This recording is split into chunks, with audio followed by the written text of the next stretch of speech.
그날 그는 웃고 있었다. 이혼 축하해요. 잔잔한 목소리였지만 그 말은 내 심장을 조용히 긁어내렸다. 마치 오래전 깨진 유리잔. 조각이 손끝에 남은 듯. 피는 보이지 않지만 아린 통증이 스며들었다. 그는 늘 그랬다. 감정의 온도를 숨긴 채 사람을 말로 베는 남자였다. 나를 사랑한다고 말하던 입술로 이젠 축하를 건넨다니. 말끝에 섞인 냉소가 오래된 벽시계의 초침 소리와 섞여 방 안을 울렸다. 시계는 멈추지 않았고 그와 나의 시간만 멈춰 있었다. 그가 떠난 집엔 아직 그의 흔적이 많았다. 현관 앞 구두 한 켤레, 서랍 속 오래된 영수증, 그리고 침대 머리맡에 놓인 작은 탁상시계. 시계 속 초침이 딱딱 소리를 낼 때마다 나는 그가 여전히 이 공간을 점유하고 있는 것처럼 느껴졌다. 결혼식 날, 그는 내 손에 금반지를 끼워주며 말했다. 이건 단순한 약속이 아니라 내 인생의 일부야.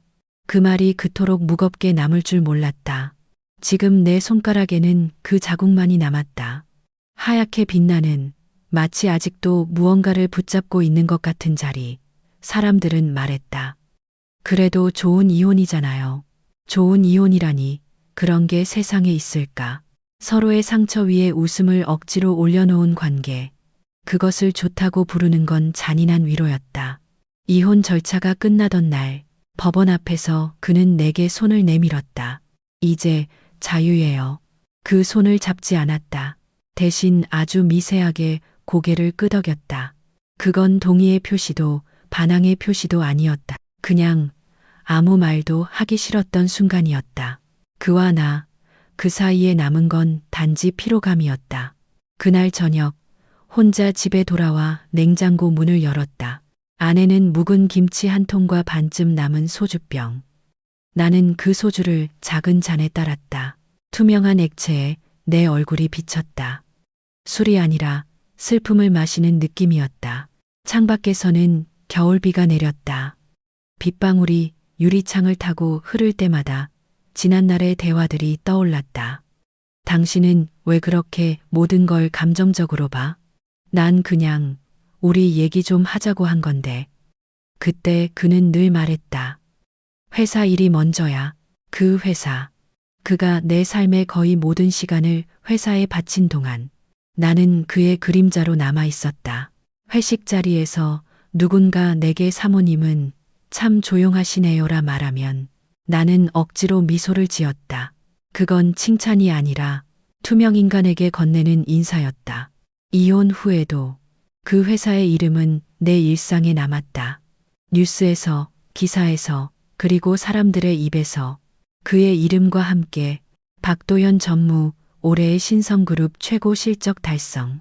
그 문장을 볼 때마다 내 안에서 알 수 없는 열이 피어올랐다. 그건 미움도 질투도 아닌 단지 나를 증명하고 싶은 욕망이었다. 내가 사라진 자리에서 그는 잘 살고 있었다. 너무나도 평온하게.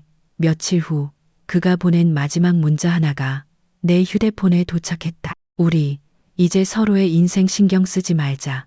짧은 문장이었지만 그 안에는 오만이 배어 있었다. 그는 여전히 자신이 주인공이라 믿고 있었다. 하지만 나는 그날 이후 조용히 결심했다. 내 인생을 되찾기로. 그리고 그 첫걸음은 그가 절대 예상하지 못할 방향에서 시작될 예정이었다. 그의 축하해요라는 말이 아직 귓가에 맴돌았다. 나는 속삭였다. 그래, 축하할 일이지. 다만 누가 진짜 주인공이 될지는 조금만 기다려봐. 창밖의 비는 그칠 기미가 없었다.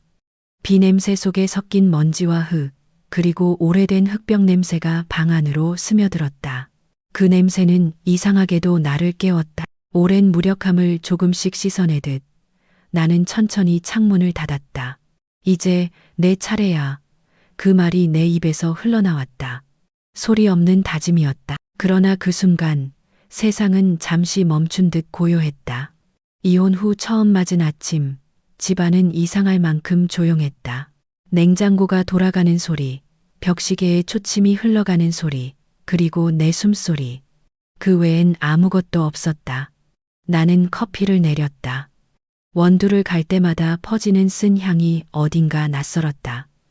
도연이와 함께 살 때는 늘 그가 먼저 커피를 내렸다. 나는 그가 내리는 커피 맛이 왜 좋은지 몰랐다. 지금 생각하면 커피보다 그가 내 앞에 앉아 있다는 사실이 더 따뜻했기 때문이었다. 식탁 위에 머그컵을 내려놓고 마주 앉았다. 빈 의자 하나가 나를 똑바로 바라보고 있었다.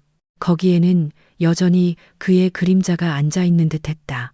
결혼 12년 동안 이 식탁에서 우리는 참 많은 이야기를 했다. 새로운 사업 이야기, 부모님 제사 이야기, 그리고 끝내지 못한 다툼들. 그러나 지금은 모든 말이 증발한 듯 공기만 남았다. 나는 창가로 걸어가 커튼을 열었다. 겨울 햇살이 희미하게 스며들었다. 빛이 식탁 위에 닿자 그 위에 먼지 입자들이 반짝였다. 마치 지나간 시간들이 떠다니는 것 같았다. 그때 문득 떠오른 건 결혼 초 그가 나에게 했던 말이었다. 서로의 삶을 존중하자. 간섭은 하지 말고. 그 말은 처음엔 성숙해 보였다. 하지만 시간이 지나며 그건 거리두기가 아니라 무관심이었다. 나는 그를 사랑하면서도 늘 혼자였다. 그의 성공을 기뻐하면서도 그가 없는 식탁을 지켜야 했다. 그의 친구들과 식사할 땐 웃는 법을 연습해야 했다. 도연 씨는 정말 복 받았어요. 아내분이 참 이해심 많으시네. 그런 말을 들을 때마다 마음 한구석이 차가워졌다. 결혼 생활의 마지막 해엔 그가 나를 이해심 많은 사람으로만 보았다. 당신은 뭐든 괜찮다고 하잖아. 그래서 내가 편해. 그의 편안함은 내 무력함에서 왔다. 그가 떠난 후 나는 집안을 천천히 정리하기 시작했다. 서랍 속 서류들, 봉투들, 오래된 사진들. 사진 속에 우리는 늘 웃고 있었다. 그러나 그 웃음은 연기였다. 사진 한 장을 꺼내 손끝으로 쓸어보았다. 그의 어깨 위로 내 얼굴이 기대어 있었다. 그때의 나는 아직 그의 손을 믿고 있었다. 책상 위에서 오래된 수첩 하나를 발견했다. 결혼 초에 그가 사준 가죽 수첩이었다. 표지를 열자 첫 장에는 그의 글씨로 이렇게 적혀 있었다. 2020년 목표 신성그룹 이사 승진. 그 아래에는 빽빽하게 메모된 일정들이 이어졌다. 정전무 미팅, 이사회 프레젠테이션, 인수건 보고서 수정. 내 이름은 어디에도 없었다. 나는 그 수첩을 덮고 잠시 눈을 감았다. 사람이 인생을 함께한다는 건 서로의 일정에 존재한다는 의미다. 그러나 나는 그의 인생에 일정조차 되지 못했다. 식탁 위로 떨어지는 햇살이 점점 기울었다. 하루가 길게 늘어지는 느낌이었다. 시간은 도무지 지나가지 않았다. 그날 오후 옆집 아주머니가 찾아왔다. 혼자 사는 게 익숙해지려면 시간 걸려요. 그녀는 조용히 봉지 하나를 내밀었다. 이거 어제 담근 김치예요. 그 냄새는 묘하게도 집안의 공기를 바꿨다. 매운 고춧가루 냄새와 새 김치의 풋내가 뒤섞여 이상하게 따뜻했다. 그녀가 돌아간 뒤 나는 싱크대 앞에 서서 한참을 서 있었다. 김치 봉지를 열고 젓가락으로 한 조각 집어먹었다. 짠맛과 매운맛이 동시에 혀를 덮쳤다. 그때 비로소 실감이 났다. 정말 혼자구나. 밤이 되자 휴대폰 화면이 어둠 속에서 빛났다. SNS에 도연의 이름이 떠 있었다. 신성그룹 새로운 해외 프로젝트 진출 발표 주도자는 박도연 전무. 그의 얼굴이 기사 사진 속에서 웃고 있었다. 그 미소는 예전과 같았다. 하지만 이제는 낯설었다. 나는 화면을 꺼버렸다. 그리고 스스로에게 물었다. 나는 이제 누구인가? 한참 후 나는 조용히 대답했다. 아직은 그 질문에 답할 준비가 안 됐어. 창문을 살짝 열자 차가운 밤 공기가 들어왔다. 도시의 냄새, 먼지와 섞인 바람, 그 속에 아주 희미한 나무 냄새가 났다. 그 냄새는 나를 잠시 안심시켰다. 마치 누군가 괜찮다고 말해주는 것 같았다. 그렇게 그날 밤 나는 불을 끄고 누웠다. 천장은 어둡고 마음은 더 어두웠다. 그러나 아주 깊은 곳에서 아직 꺼지지 않은 무언가가 미약하게 빛나고 있었다. 그건 분노도 아니었고 희망도 아니었다. 그저 살아있다는 감각이었다. 며칠 뒤였다. 아침 창가에서 커피를 마시던 그때 전화 한 통이 걸려왔다. 낯선 번호였다. 순간 망설였지만 어떤 예감이 손끝을 잡았다. 네, 말씀하세요. 혹시 이서연 씨 맞으시죠? 차분한 남성의 목소리였다. 저는 신성그룹 인사팀의 최 과장입니다. 오래전에 저희 회사와 인연이 있으셨다고 들었습니다. 신성그룹, 그 이름이 내 귓속에서 다시 울렸다. 그가 평생을 바쳤던 회사, 그리고 나를 버리고 지켜낸 자리, 내 심장이 미묘하게 두근거렸다. 그는 이어 말했다. 사실 이번에 새로운 프로젝트 팀을 구성 중인데 서연 씨의 경험과 감각이 꼭 필요할 것 같아서요. 혹시 미팅 한번 가능하실까요? 나는 잠시 말을 잃었다. 저요? 그 회사와는 이미 인연이 끝났다고 생각했는데요. 대표님께서 직접 추천하셨습니다. 한번 만나보시죠. 대표님이라니. 그가 아니면 또 누가 나를 기억하고 있을까? 나는 짧게 숨을 내쉬었다. 네, 일단 만나보겠습니다. 전화를 끊고 나서도 한동안 멍하니 앉아 있었다. 컵 안에 커피가 식어가고 유리창 너머로 구름이 천천히 흘러갔다. 기묘한 기분이었다. 과거가 나를 불러내는 듯한. 그날 오후 서류 가방을 꺼내 먼지를 털었다. 그 안에는 오래전에 접어둔 내 이력서 한 장이 들어 있었다. 마지막으로 수정한 날짜는 2017년. 그해 겨울 나는 도현의 요청으로 일을 그만뒀다. 당신은 이제 집에서 편히 쉬어. 내가 다 책임질게. 그의 말은 다정했지만 동시에 퇴장의 선언이었다. 나는 오래된 이력서를 꺼내 새 종이에 새로 썼다. 이서연, 38세, 경력, 브랜드 컨설턴트. 손끝이 약간 떨렸다. 그러나 이상하게도 마음은 단단했다. 과거의 나와 단절된 새 이름을 쓰는 기분이었다. 며칠 후 약속된 카페에 도착했을 때 안쪽 테이블에 앉은 남자가 자리에서 일어났다. 처음 뵙겠습니다, 서연 씨. 저는 최승호입니다. 그의 목소리는 낮고 안정적이었다. 커피잔 사이로 스치는 그의 미소는 어딘가 낯설게 따뜻했다. 제가 도현 씨의 박 전무님의 팀에서 오래 일했습니다. 그는 말을 고쳐 말했다. 이번 프로젝트는 그분이 담당하던 파트인데 이제 구조가 좀 달라질 것 같습니다. 나는 그의 말을 조용히 들었다. 구조가 달라질 것 같습니다. 그 말엔 무언가 숨겨진 기류가 있었다. 사실 이번 인사 개편으로 새 대표가 오시거든요. 조직이 새로 정비되면서 여성 리더십이 강한 브랜드 전문가를 찾고 있었어요. 그분이 서연 씨를 추천했습니다. 나는 물었다. 그분이 누군데요? 새 대표님은 이번에 외부에서 영입되셨습니다. 다음 주에 직접 인사드리면 아마 놀라실 거예요. 그는 웃으며 명함을 건넸다. 신성그룹 전략개발팀 과장 최승호. 명함 위 로고가 낯익었다. 도현이 늘 자랑하던 그 엠블럼. 나는 손끝으로 그 금빛 로고를 천천히 문질렀다. 그날 밤 집으로 돌아와 거실 불을 껐다. 어둠 속에서 휴대폰 화면만이 희미하게 빛났다. 신성그룹 면접. 다음 주 월요일. 오전 10시. 그 문자를 보고도 한참 동안 눌리지 않는 확인 버튼을 바라봤다. 마침내 손가락이 움직였다. 확인. 그날 밤은 이상하게 잠이 오지 않았다. 잠결에 냄비 속에서 된장국이 끓던 소리가 들렸다. 결혼 초 도현이 좋아하던 냄새였다. 그는 늘 말했다. 당신이 끓인 된장국 냄새. 회사 복도 끝까지 따라올 것 같아. 그 기억이 떠오르자 눈가가 시렸다. 그의 말 속에는 늘 향기와 사라짐이 함께 있었다. 침대 옆 서랍을 열자 오래된 반지함이 나왔다. 빈 반지 틀 안쪽에는 내 이름의 이니셜이 새겨져 있었다. 그가 주문 제작한 거였다.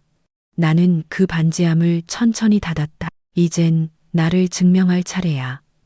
그 말이 공기 속으로 흩어졌다.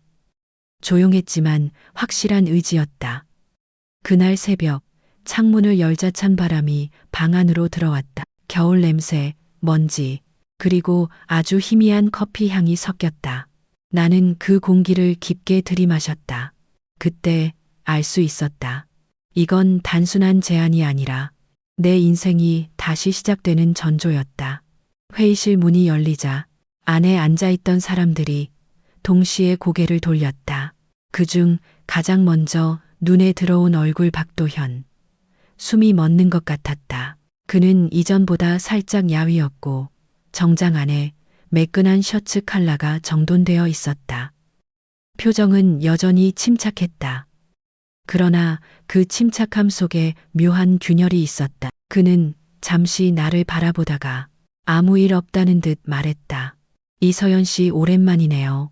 그 말 속에는 감정이 없었다. 단지 오랜만이라는 사실만이 공기처럼 무겁게 떠올랐다.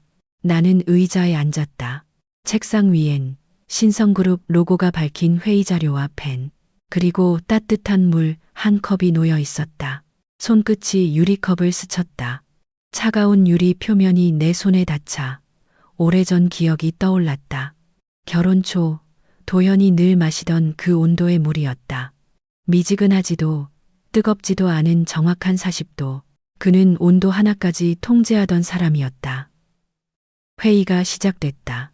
이번 브랜드 리뉴얼 프로젝트는 기존의 이미지에서 벗어나 여성 고객층을 중심으로 재정비하는 게 목표입니다.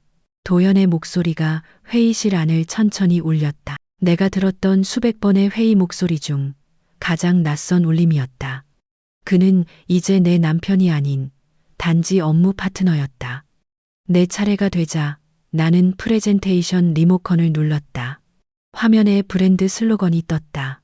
변화는 조용히 그러나 깊게. 그 문장을 읽던 순간 내 목소리가 떨렸다. 그건 내 삶의 요약 같았다. 회의가 끝나고 사람들은 하나둘 나갔다. 회의실에는 나와 도연만 남았다. 잠시 정적이 흘렀다. 그동안 잘 지냈어요? 그가 먼저 물었다. 그럭저럭요. 나는 짧게 대답했다. 이런 자리에 다시 만나게 될 줄은 몰랐네요. 저도요. 그의 시선이 내 손목으로 향했다. 결혼 반지가 사라진 자리를 잠시 바라보더니 그는 시선을 돌렸다. 서연 씨, 이 프로젝트에 왜 참여하려는 거죠? 그의 질문은 단순한 호기심이 아니었다. 경계였다. 이유가 있어요. 그 회사의 향기를 아직 잊지 못했거든요. 그는 잠시 웃었다. 역시 감정으로 움직이는 건 여전하네요. 그 말이 나를 찔렀다. 나는 차분히 대답했다. 감정이 없는 사람이 만든 브랜드는 사람의 마음을 못 움직이죠. 그의 미소가 잠시 굳었다. 공기 속에 긴장이 감돌았다. 그때 회의실 문이 열리며 누군가 들어왔다. 박 전무님 대표님께서 곧 오신답니다.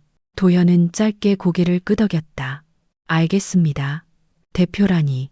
그 이름은 여전히 내게 먼 존재였다. 그런데 이상하게도 그가 내게 잠시 시선을 던졌다. 이서연 씨, 오늘 회의 좋았어요. 하지만 이 프로젝트는 쉽지 않을 겁니다.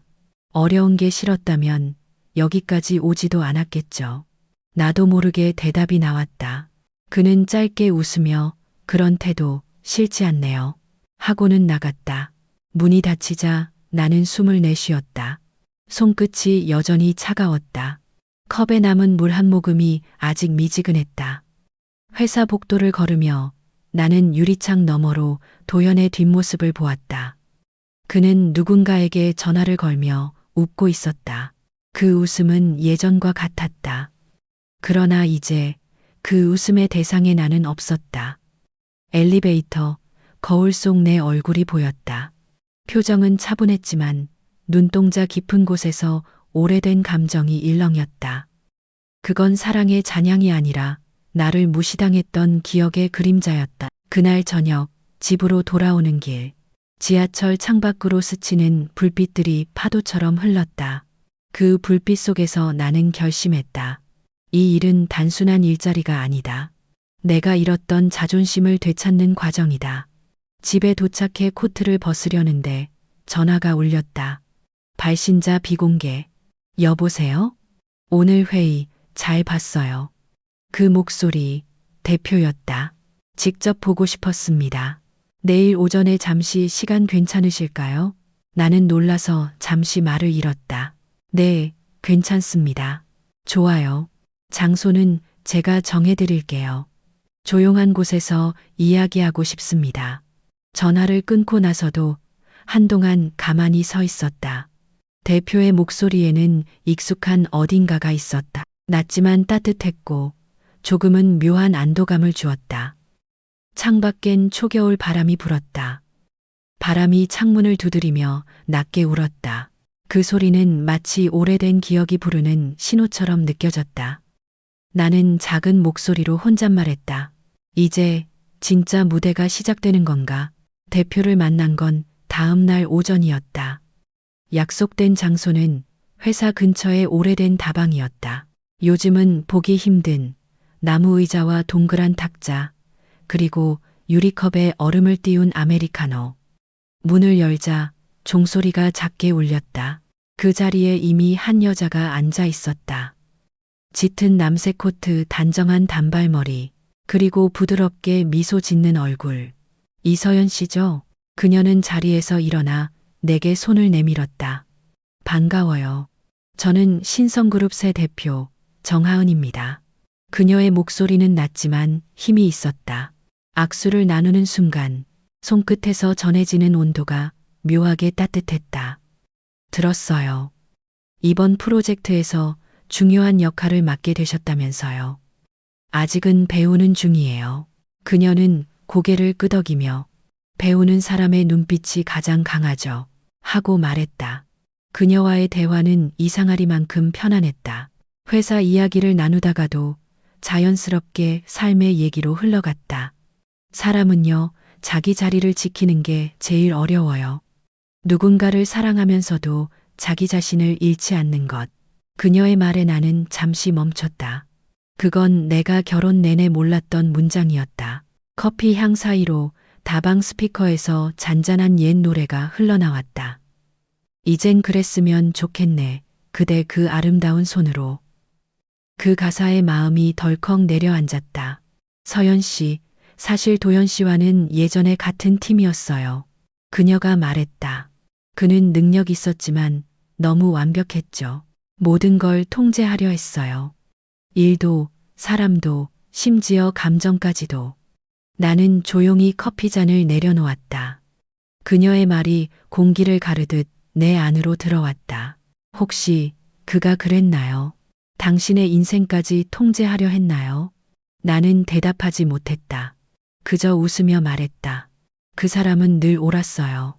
적어도 자기 기준에서는. 하은 대표는 내 얼굴을 잠시 바라보았다. 그 눈빛은 따뜻했지만 어딘가에 깊은 연민이 스며 있었다. 저는 그가 성공할 때마다 누군가가 조금씩 사라지는 걸 봤어요. 그녀의 말은 마치 오래된 비밀의 문을 열듯 조심스러웠다. 그중 한 명이 당신이었죠. 나는 눈을 깜빡였다. 무슨 뜻이죠? 그가 당신 이름으로 진행된 계약이 있었어요. 몇 년 전 투자자 설득용 명목으로 당신의 디자인 컨설팅 브랜드를 회사 자산 일부로 편입시켰더라고요. 그건 당신 허락 없이 이뤄졌어요. 순간 숨이 막혔다. 기억이 스쳐갔다. 그때 나는 임신 초기였고 그가 서류에 사인해달라며 건넸던 종이들이 있었다. 그냥 형식적인 절차야. 그는 그렇게 말했었다. 그 종이들이 나의 이름을 빼앗아간 문서였던 것이다. 그 사실을 알고 있었나요? 대표의 질문에 나는 고개를 저었다. 아니요, 몰랐어요. 커피 향이 갑자기 쓰게 느껴졌다. 그래서 그 계약, 이번 구조 개편에서 다시 당신 명의로 돌리려고 합니다. 그녀는 차분히 말을 이었다. 당신의 이름이 다시 당신 손에 돌아와야죠. 그게 우리가 함께 일해야 하는 이유예요. 나는 아무 말도 하지 못했다. 감정이 복잡하게 얽혔다. 분노, 후회, 그리고 이상한 해방감. 한동안 침묵이 흘렀다. 그녀가 일어나며 말했다. 박도연 씨는 몰라요. 곧 알게 되겠죠. 이 프로젝트가 끝나면 당신이 그 회사의 새 주인이 될 테니까. 그녀는 그렇게 말하고 다방 문을 나섰다. 남겨진 커피잔 위로 김이 천천히 흩어졌다. 나는 손을 내밀어 그 잔을 감쌌다. 그 온기가 손바닥에 닿는 순간 눈물이 한 방울 떨어졌다. 다방을 나서며 문 위 종이 다시 울렸다. 그 소리가 오래 귀에 남았다. 그건 슬픔의 종소리가 아니라 시작의 신호처럼 들렸다. 그날 밤 집으로 돌아오자마자 서류를 다시 꺼냈다. 결혼 당시의 계약서들, 도현이 보낸 메일들, 그중 한 통이 눈에 들어왔다. 파일명, 브랜드명의 이전 계약서 PDF. 그 제목을 보는 순간 손끝이 떨렸다. 파일을 열자 맨 아래 서명란에 내 이름이 있었다. 이서연. 그 위엔 도연의 서명이 겹쳐 있었다. 그때 깨달았다. 그의 성공 밑에는 내 이름이 있었다는 걸. 나는 천천히 노트북을 닫았다. 그리고 창문을 열었다. 밖은 차가운 겨울밤이었다. 바람 속에서 먼지 냄새와 섞인 금속의 냄새가 났다. 그 냄새는 오래된 기억을 끌어올렸다. 내 이름을 되찾을 시간이었다. 며칠 후 사무실의 공기가 달라졌다. 복도 곳곳에서 속삭이는 소리가 들렸다. 대표님이 구조조정안 서명하셨대. 박 전무가 자리에서 물러난다더라. 그 이름이 들릴 때마다 내 심장이 천천히 고동쳤다. 나는 회의실 문을 밀고 들어갔다. 도연이 앉아 있었다. 책상 위엔 정리되지 않은 서류들과 찢긴 메모지가 흩어져 있었다. 그의 셔츠 소매는 구겨져 있었고 커피잔은 반쯤 비어 있었다. 그는 나를 보더니 잠시 말을 잃었다. 왔군요. 네, 들었어요. 그들이 나를 내보내려는군. 그는 웃었지만 그 웃음에는 힘이 없었다. 정하은 대표의 결정입니까? 내가 묻자 그는 천천히 고개를 끄덕였다. 당신도 그 편인가요? 그의 목소리가 낮게 떨렸다. 편이라기보다 이제는 제 자리로 돌아가는 것뿐이에요. 제 자리? 그의 표정이 일그러졌다. 서연, 설마. 그는 눈앞에 문서를 집어들었다. 브랜드 자산명의 환원 계약서. 그의 손이 떨렸다. 이걸 당신이 주도한 건가요? 내 이름이니까요. 그건 그때의 계약상 당신이 내게 설명도 없이 사인하라던 그 계약 기억나죠? 그는 말을 잃었다. 공기 속에 오래된 긴장이 감돌았다. 나는 조용히 말을 이었다. 이제 당신이 앉았던 자리에 내가 앉게 됐어요. 아이러니하죠? 그는 아무 말도 하지 않았다. 그의 눈빛이 흔들렸다. 그 눈빛 속엔 분노보다 혼란이 더 많았다. 서연, 당신은 지금 복수라도 하겠다는 겁니까? 그의 말에 나는 고개를 저었다. 복수라면 당신이 내 인생을 지웠던 순간 이미 끝났어요. 난 당신을 지운 적 없어요. 그럼 왜 나를 이름 없는 사람으로 만들었죠? 그의 입이 굳게 닫혔다. 그때 문이 열리고 정하은 대표가 들어왔다. 두 분, 이제 정리하죠. 그녀는 계약서를 책상 위에 올려놓았다. 오늘부로 브랜드 명의는 이서연 씨에게 완전히 귀속됩니다. 도연은 자리에서 일어났다. 정 대표, 이건 사적인 감정이 개입된 결정이에요. 감정이라면 그건 이미 당신이 만들었죠. 그녀의 목소리는 차분했다. 당신의 야망이 한 여자의 이름을 삼켰을 때부터 회의실 안은 조용해졌다. 밖에서 빗소리가 들렸다. 유리창을 타고 내려오는 빗물들이 줄지어 흘렀다.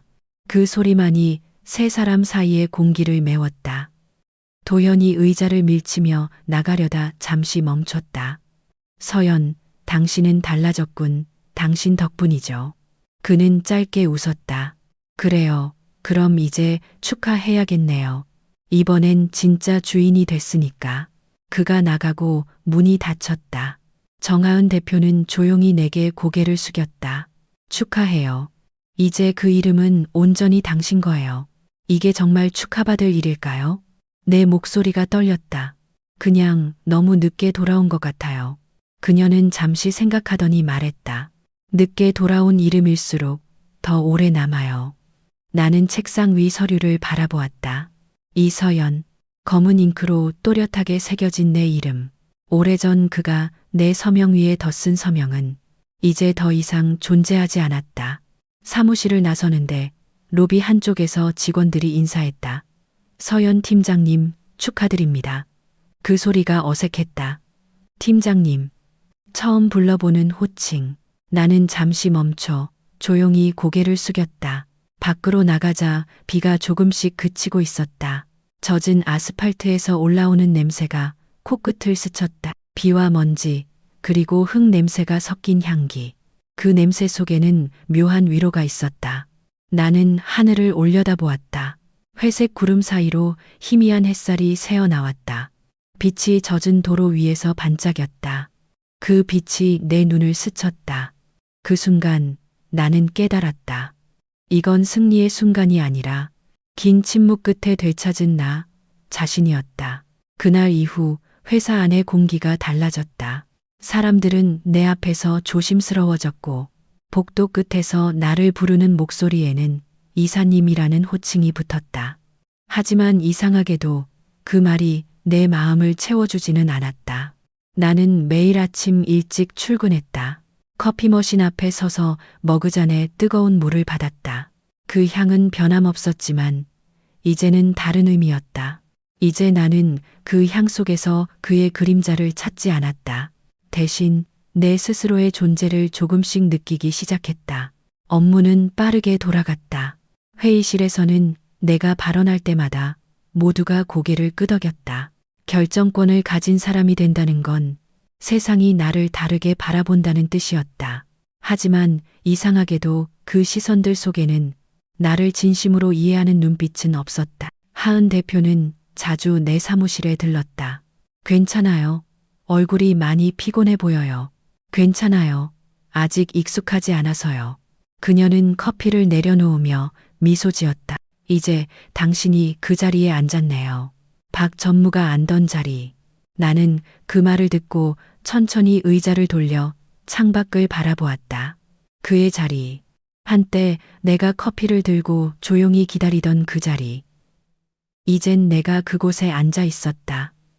그게 복수의 완성이라면 왜 이렇게 공허할까? 이상하죠. 뭐가요? 이 자리가 이렇게 차갑게 느껴질 줄 몰랐어요. 하은 대표는 잠시 나를 바라보다 말했다. 복수는 끝나는 순간 반드시 허무함을 남겨요. 그건 당신이 아직 사람이라서 그래요. 그녀의 말은 오래 머릿속을 맴돌았다. 그날 오후 도연이 내 사무실로 찾아왔다. 아무 예고도 없이 문을 열고 들어온 그는 예전보다 수척했다. 잠깐 시간 괜찮아요? 나는 자리에서 일어나 그를 바라보았다. 무슨 일로요? 그는 잠시 말없이 나를 보다가 낮은 목소리로 말했다. 당신을 미워할 줄 알았는데 이상하게 안 되네요. 그의 말에 나는 아무 대답도 하지 않았다. 그는 한숨을 내쉬었다. 내가 잘못한 게 많았어요. 그때 당신 이름으로 계약한 것도 설명 안 한 것도 다 내 욕심 때문이었어요. 그는 고개를 숙였다. 그땐 당신이 나보다 훨씬 강한 사람이라 생각했어요. 그래서 괜찮을 거라고 착각했죠. 그 말이 내 안에 오래된 돌덩이를 건드렸다. 난 강하지 않았어요. 그냥 조용히 참는 걸 배웠을 뿐이에요. 그는 그 말을 듣고 고개를 들었다. 눈가가 젖어 있었다. 이제야 알겠어요. 당신이 조용히 웃던 그때 그게 얼마나 큰 외로움이었는지. 나는 천천히 숨을 들이마셨다. 이제 와서 그런 말 무슨 의미가 있을까요? 없어요. 그는 솔직하게 말했다. 그냥 미안하다는 말이 하고 싶었어요. 당신이 이 자리에 앉아 있는 걸 보니 묘하게 안심돼요. 그는 그렇게 말하고 미소 지었다. 그 미소는 처음으로 진심 같았다. 그가 나가고 나서 사무실은 다시 조용해졌다. 나는 자리에서 일어나 창문을 열었다. 봄비가 내리고 있었다. 부드럽게 떨어지는 빗소리가 마음을 스쳤다. 그 소리 속에서 과거의 내가 조용히 숨 쉬는 듯했다. 책상 위엔 서류더미 대신 작은 화분 하나가 있었다. 하은 대표가 선물한 난초였다. 잎끝에 맺힌 물방울이 햇빛을 받아 반짝였다. 그 빛이 눈부셨다. 나는 혼잣말처럼 속삭였다. 이제 다 끝났구나. 그러나 그 말 뒤에는 묘한 울림이 있었다. 끝이 아니라 아주 조용한 시작 같은 감각. 퇴근길. 회사 현관을 나서자 노을이 지고 있었다. 붉은 빛이 유리 건물에 부서졌다. 그 빛 속에서 내 그림자가 길게 늘어졌다. 예전엔 그 그림자 옆에 항상 그의 그림자가 있었다. 지금은 나 혼자였다. 혼자라는 사실이 두렵지 않았다. 오히려 편안했다. 누구에게도 허락받지 않아도 되는 삶. 그게 얼마나 자유로운지 이제야 알 것 같았다. 밤이 깊어갈수록 비 냄새가 창문 너머로 들어왔다. 도시의 불빛과 섞여 은은하게 퍼졌다. 그 냄새 속에서 나는 비로소 조용한 복수의 끝을 느꼈다. 그건 누군가를 무너뜨리는 복수가 아니라 나를 되찾는 과정이었다. 며칠 뒤 봄의 초입이었다. 창밖엔 벚꽃이 흩날리고 따뜻한 바람이 창문을 흔들었다. 회사 마당의 나무들이 희미한 분홍빛으로 물들기 시작했다. 나는 서류 한 묶음을 정리하며 생각했다. 이제 이곳은 나의 회사였다. 그러나 그 사실이 주는 감정은 예상과 달리 고요했다. 하은 대표 이제는 내 옆자리 동료로 남은 그녀가 조용히 물었다. 이제 후회되지는 않아요? 나는 잠시 웃었다. 후회는 아닌데 마음 한쪽이 여전히 묘해요. 그를 미워했던 시간보다 그를 이해하게 된 시간이 더 오래 남네요. 그녀는 고개를 끄덕였다. 사람을 잃고 나서야 우리가 진짜 자신을 만나는 것 같아요. 그 말이 유난히 따뜻하게 들렸다. 그날 오후 택배 하나가 도착했다. 보낸 사람 박도현. 조심스레 상자를 열자 안에는 오래된 탁상시계 하나가 들어 있었다. 우리가 결혼할 때 함께 고른 시계였다. 작은 쪽지 한 장이 그 옆에 놓여 있었다. 멈췄던 시계를 다시 돌려요. 그건 미움이 아니라 우리의 시간들이었으니까. 당신의 새 시작을 진심으로 축하합니다. 손끝이 시계의 유리면을 스쳤다. 초침이 멈춰 있었다. 나는 조용히 뒤쪽 나사를 돌렸다. 딱딱딱. 초침이 다시 움직이기 시작했다. 그 소리가 방 안을 채웠다. 그건 단순한 시계의 소리가 아니었다. 멈춰있던 내 마음이 다시 흘러가는 소리 같았다. 창문을 열자 바람이 커튼을 밀었다. 햇살이 책상 위로 번졌다. 그 빛 속에서 나는 알았다. 복수는 끝났지만 삶은 계속된다는 걸. 그를 미워하던 손이 이제는 그를 용서하고 있었다. 용서가 그를 위한 게 아니라 내 삶을 다시 살아가기 위한 마지막 관문이었다. 나는 시계를 책상 위에 두고 창가에 앉았다. 길 아래를 보니 젊은 커플이 손을 잡고 웃으며 걷고 있었다. 그들의 웃음이 내게 닿았다. 그 순간 마음속에서 오래된 문이 하나 닫히는 소리가 들렸다. 그리고 다른 문이 아주 조용히 열렸다. 저녁 무렵 사무실 불을 끄며 속삭였다. 이제 괜찮아요. 정말. 그 말이 공기 속에 스며들었다. 그때 창문 너머로 봄비가 내리기 시작했다. 햇살과 비가 섞인 따뜻한 빗줄기. 나는 우산을 펴지 않고 천천히 걸었다. 비 냄새 속에는 흙과 꽃잎의 향이 섞여 있었다. 그 향이 이상하리만큼 평화로웠다. 그날따라 내 마음속의 모든 원망이 흩어지는 것 같았다. 이혼 축하해요. 그의 냉소 어린 말이 이제는 다른 의미로 들렸다. 그건 끝의 선언이 아니라 시작의 예고였다. 나는 걸음을 멈추고 하늘을 올려다보았다. 회색 구름 사이로 빛이 스며들었다. 그 빛은 마치 용서의 색처럼 부드러웠다. 이제 나는 알고 있다. 사랑은 사라질 수 있어도 진심은 남는다는 것을. 그리고 진심은 결국 자신을 다시 일으켜 세우는 힘이 된다는 것을. 삶은 늘 그랬다. 누군가를 잃고 자신을 찾는 과정의 연속. 그 속에서 우리는 조용히 배우게 된다. 사랑보다 더 어려운 건 용서라는 것을 나는 마음속으로 그에게 마지막 인사를 건넸다. 고마워요. 덕분에 나를 다시 찾았어요. 그 말이 바람 속으로 흩어졌다. 비는 천천히 그쳤고 노을빛이 골목을 물들였다. 하루의 끝이자 새로운 시작이었다. 조용한 거리 끝에서 나는 미소 지었다. 이제야 비로소 진짜 자유였다.